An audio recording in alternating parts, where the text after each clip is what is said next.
Bismillah. Assalamualaikum warahmatullahi wabarakatuh. Alhamdulillahirrabbilalamin.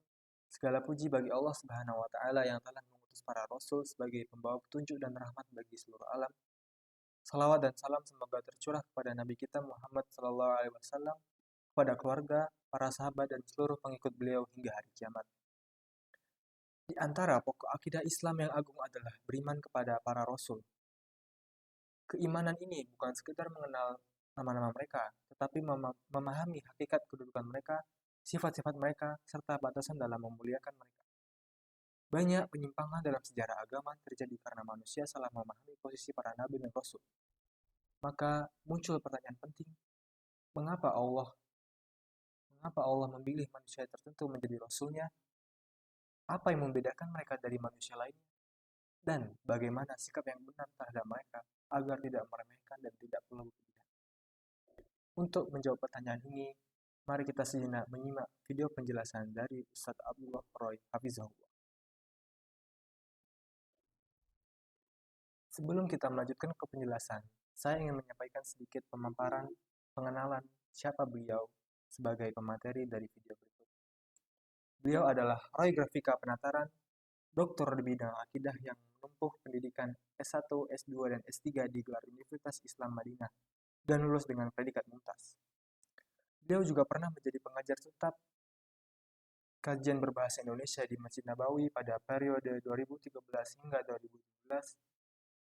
Semoga Allah menjaga dan memberkahi beliau. Pertama, kita meyakini bahwa para rasul adalah orang-orang yang pilihan. Allah memilih mereka dari kalangan manusia terbaik. Mereka memiliki nasab yang mulia, akhlak yang luhur, dan reputasi yang terjaga di tengah kaumnya.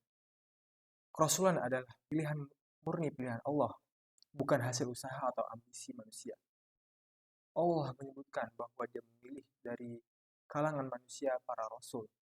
Ini menunjukkan bahwa risalah adalah amanah yang besar tidak diberikan kecuali kepada hamba yang paling layak. Contoh yang paling jelas yang kita ketahui adalah Nabi Muhammad SAW. Bahkan sebelum diangkat menjadi Nabi, beliau telah dikenal dengan gelar Al-Amin.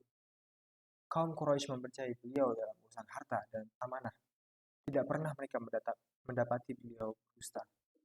Ketika beliau mengumpulkan kaum Quraisy di Bukit Sofa dan bertanya, "Jika aku mengkabarkan bahwa di balik bukit ini ada pasukan yang akan menyerang kalian, apakah kalian akan mempercayaiku?"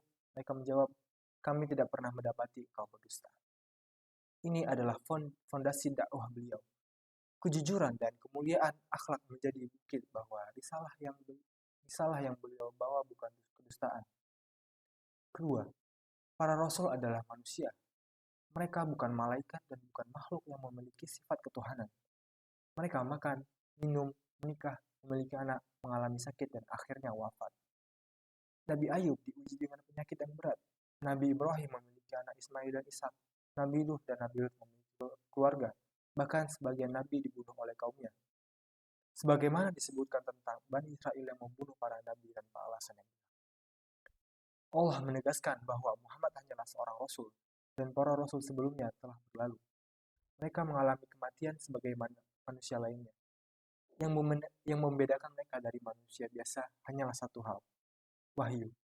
Mereka menerima wahyu dari Allah, sedangkan kita tidak. Inilah keistimewaan mereka dan batas perbedaan tersebut. Ketiga, kita tidak boleh berlebihan terhadap para nabi dan rasul. Kita wajib mencintai mereka, memuliakan mereka, dan membenarkan risalah mereka. Namun kita tidak boleh melampaui batas dengan mengangkat mereka ke derajat ketuhanan atau memberi mereka sifat-sifat yang hanya layak bagi Allah. Allah melarang sikap ghulu dalam agama. Kesalahan kaum Nasrani terhadap Nabi Isa alaihissalam adalah contoh nyata sebagaimana berlebihan dalam memuliakan seorang nabi justru membawa kepada kekufuran. Sikap yang benar adalah pertengahan, tidak meremehkan mereka dan tidak pula mengkuduskan mereka. Sebagai kesimpulan, ada 3 prinsip penting yang harus kita pegang dalam beriman kepada Rasul. Pertama, yakini bahwa mereka adalah manusia pilihan yang Allah tetapkan untuk membawa risalahnya. Kemuliaan mereka adalah kemuliaan yang Allah anugerahkan. Kedua, meyakini bahwa mereka tetap manusia. Mereka tidak memiliki sifat rububiyah, tidak mengetahui yang gaib kecuali yang Allah wahyukan, dan tidak berhak disembah. Ketiga, menjaga diri dari sikap berlebihan maupun meremehkan. Kita mencintai mereka dengan cinta yang syar'i, mengikuti ajaran mereka, dan menjadikan Nabi Muhammad SAW sebagai teladan utama dalam kehidupan. Keimanan kepada para rasul bukan hanya keyakinan teoritis, tetapi memiliki praktis. Praktis. Membenarkan seluruh ajaran yang mereka bawa, tunduk kepada syariat, dan tidak memilih-milih ajaran sesuai hawa nafsu. Semoga Allah menjadikan kita termasuk orang-orang yang lurus dalam akidah, memahami kedudukan para rasul dengan benar, dan istiqomah mengikuti sunnah Nabi Muhammad SAW hingga akhir. Wallahu a'lam. Mungkin sekian yang bisa dapat saya sampaikan. Bila ada kata yang salah, mohon dimaafkan. Wassalamualaikum warahmatullahi wabarakatuh.